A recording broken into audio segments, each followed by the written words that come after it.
Hello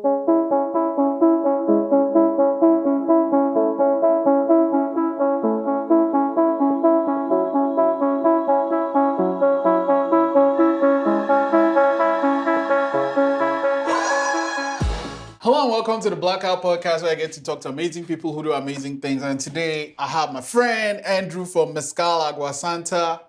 I might have a cocktail. You gonna have a cocktail? Man, thanks for coming on today. How are you doing? Good, man. Israel, thank you for having me. I always love coming on the show. So before I actually have you talk about the cocktail, let's talk about this travel you had this summer, man. Yeah, there's two times I traveled with Agua Santa. First was the Rolling Up to the Pop-Up series, where I filmed. I did 3 provinces, 3 pop-ups in 3 different provinces. Sorry, said that again. But in 1 week, which I don't know why I did. It drove me crazy. It was not enough time, but I did it. But also the point was to train at a jiu-jitsu gym in each province and do a pop-up and kind of talk about the importance of mental and physical health in the hospitality industry. Which provinces and jiu-jitsu, what dojo? Is that what they call them? Well, it's just a jiu-jitsu gym. Gym, yeah. That's like Taekwondo, I don't know. But no, we went to New Brunswick, was Synergy, and we did a pop-up at 11th Mile. And then I went to PEI, and I was trying to train at Summerside. That kind of fell through just with the scheduling. Yeah. But I went to Michael Smith's restaurant, which I revisited a couple weeks ago for a stage. I cooked in the kitchen and worked on the farm. And then the last trip on the Rolling Up to the Pop-Up series was to Newfoundland. Oh, wow. Which was crazy fun on George Street. We threw a party and there was 150 people there. Right, I saw that on your Instagram. Yeah, the DJ sitting there, he's like, let's go, Agua Santa. Best fucking mezcal out there. He didn't know what to say, but yeah. But it was great. It was awesome. And then I just got back from they call it staging. It's you work for free in the kitchen for an exchange of knowledge. You can just kind of learn. Oh. But which kitchen was that? It's called the Inn at Bay Fortune. I went there. My friend Sam works there, so he got me the inn there. So I worked on the experimental farm in the morning. And then around 4 o'clock, I'd change to my cooking uniform, and then I would cook for the rest of the night. Oh. So I'd picked all the leeks or the carrots or what have you. Right. And then I'd clean them with the farm team. Yeah. And then I would change into my cooking gear. And then the next thing I know, I'm cooking that leek that I just picked, or plating it. You know what I mean? It was really it was really cool seeing the full circle. And I was there for a week and it was great. And we did a mezcal tasting at the restaurant. So wait, what you said is an experimental farm? So they do regenerative farming. They they get seeds from there's this chef called Dan Barber in the States, Blue Hill Farm, but they do experimental seeding and stuff. They source seeds across the world, and I learned a lot. It was really cool. Right. Yeah. And how was the tasting of mezcal? It was awesome. Well, we just got a new Pachuga in as well at the NSLC. So Pachuga this is distilled twice, but the third distillation with Pachuga. In the copper still, they put turkey breast that's native to the village and stone fruits and spices.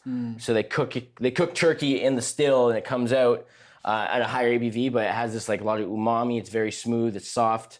They don't make it a lot. It's usually for special occasions like funerals or weddings. Oh. But Carmen has a good relationship with the Palenque, that the people that make the mezcal, and they did a batch for her, so we were lucky enough to get some out here. So I'm dying to talk to Carmen. So whenever she's in the city, Carmen would love. I was just texting her. She's like, he has so much energy, just like you. I was like, but yeah, she would love to come on the podcast. Right. So mezcal. One thing that really stands out, I remember. It was kind of just before the pandemic started, right? With what, sorry? With mezcal, you working with mezcal. Oh, yes. Yeah. Well, I got hired during the mid-pandemic. Exactly. But the thing is, your passion and your drive for it has taken mezcal to greater heights, especially here in the province. What is your secret behind that passion and all these things you're achieving with mezcal? I think I just love the product that I'm representing. I wouldn't say selling, because I don't like saying I'm selling you a product. I like to represent it, because if you're not happy with the product I'm giving you, that's fine. If you don't like mezcal, my girlfriend doesn't like mezcal, but she still likes the brand, right? And what it's about, right? So then I feel like I did my job. And other people are like, not huge fans of Mezcal in general, but they were like, they love the energy of Agua Santa. Like, you know what I mean? So I think I just put my head down, and if I get an idea, I just run with it. Like I came up with the rolling up to the pop-up series by myself, and pitched it to Carbon. She's like, yeah, you sound a little crazy doing three provinces in 1 week. How many kilometers did you put on your thing during this like drive? to almost like 8 to 10. Like it was ridiculous. I was all like this summer. I was like, I went back to Fredericton like for pop-ups. So I promised myself I'm not traveling for December. But my friend actually Kanye, his name's Kanye. He works at in Fredericton. But he actually, if he comes down, he should come to the podcast. He's just a beauty of a human.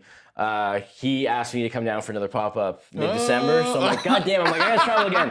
But I love doing it so much. I'm like, sure. Like I'll kick some rocks at first, but I'm like, you know what, it's fun. Yeah. So. Yeah, it's like that passion and that drive keeps you going. But like something you mentioned was with the pop-up series, you were talking about mental health in the industry. Want to tell me a bit more about that? Yeah, I'm a big advocate for mental and physical health within the restaurant industry. Like I started off as like a line cook in Ottawa when I was like 15, and just like working stupid hours at the age of 15 start, like, you know what I mean? Like, so, and that took a toll on my mental health trying to do high school and stuff. And everyone in the industry has experienced or had someone they cared about kind of burn out and like, suffer from some mental health issues. So I think it's important to like just have that conversation. And I use like jiu-jitsu, martial arts as like a good way to structure my week, because some days you feel like you're just living at a restaurant.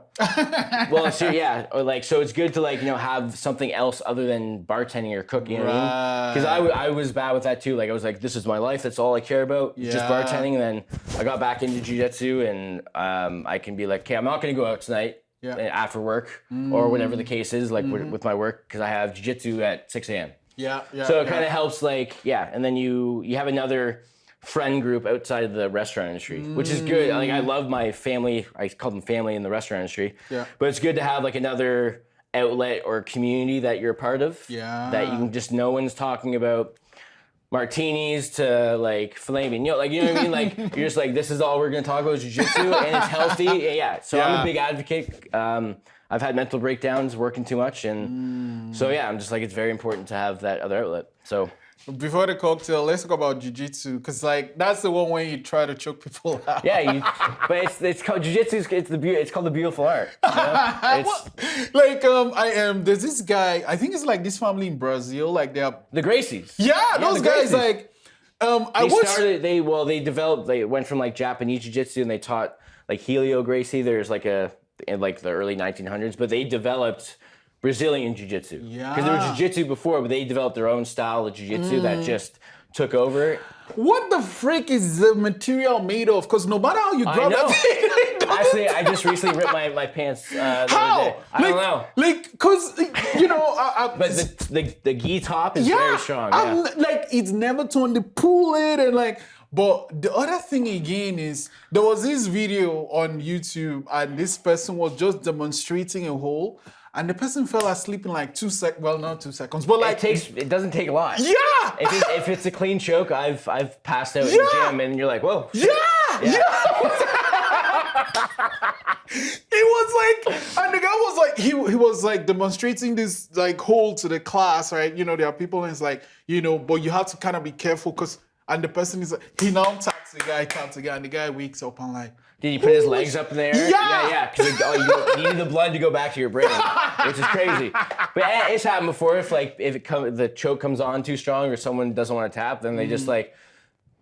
So is it also collapse. Like with belts? Like there's a belt system and all that, which I feel like a lot of people get...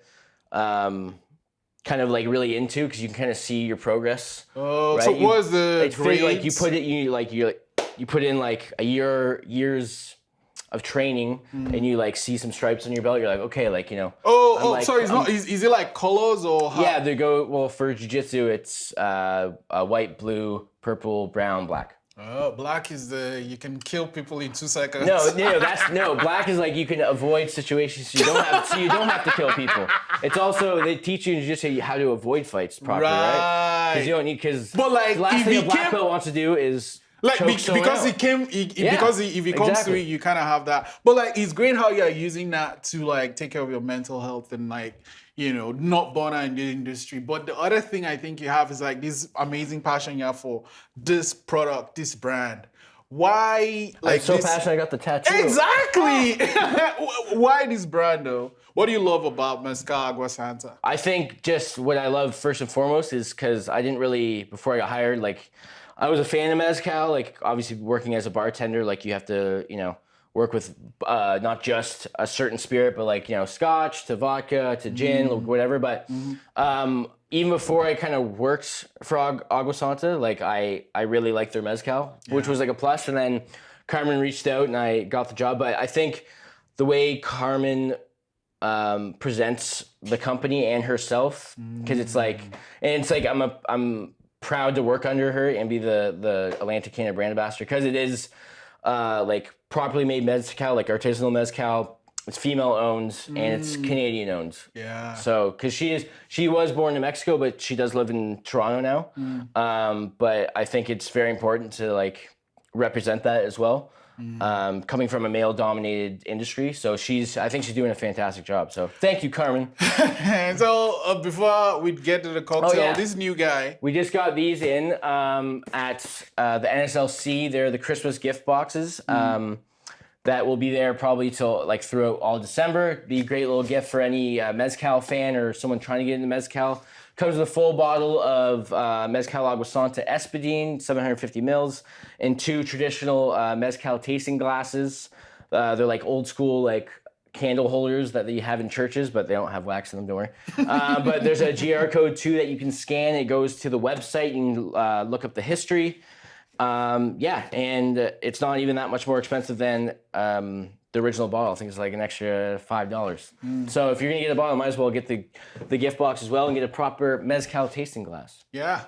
Okay, so let's get into the cocktail now. So the cocktail, as you know, I was just at the Inn at Bay Fortune, and my last day, a farmer, the head farmer, told me I could take all the herb, because it was harvest season, so we were just cleaning up all the plots. We were getting rid of everything. Yeah. And I was like, am I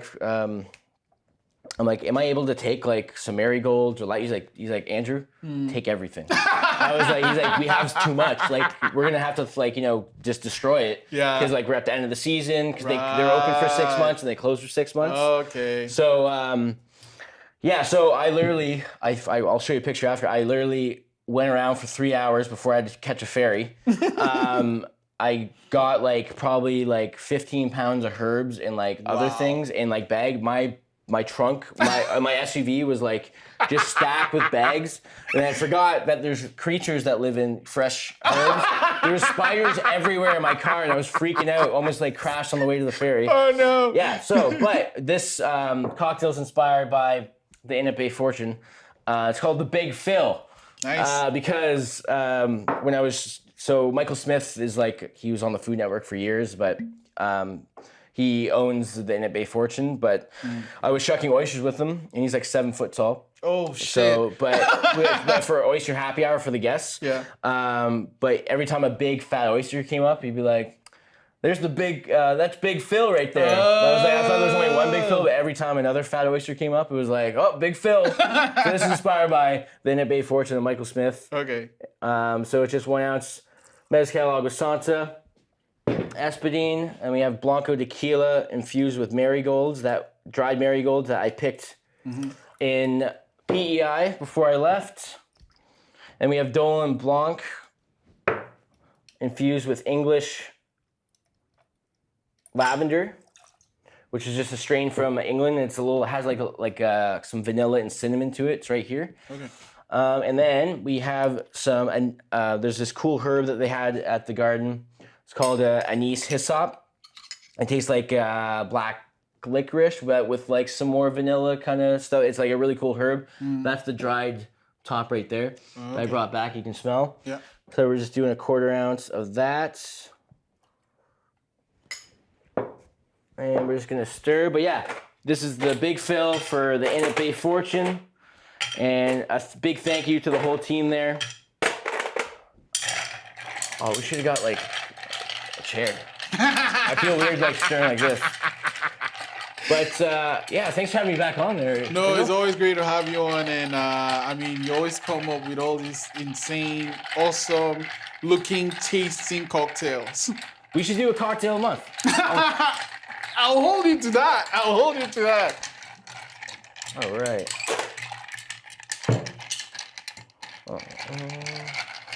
Oh, also the first episode, because I filmed for the Rolling Up to the Pop-Up, should be out by next week.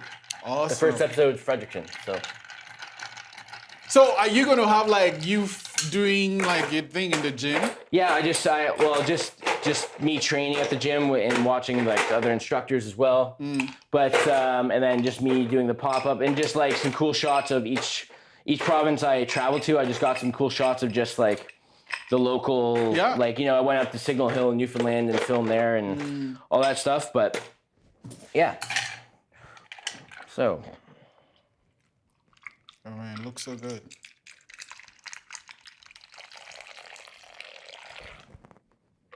The big feel.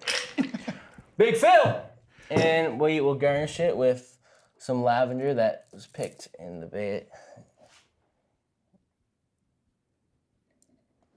And the anise hyssop. We got the Big Phil right there. Man, Andrew, thank you so much for coming to the Blackout. Hey, we're back, baby. We're finally back. Oh, in person too. What? In person. In person. Yeah. Yeah, exactly.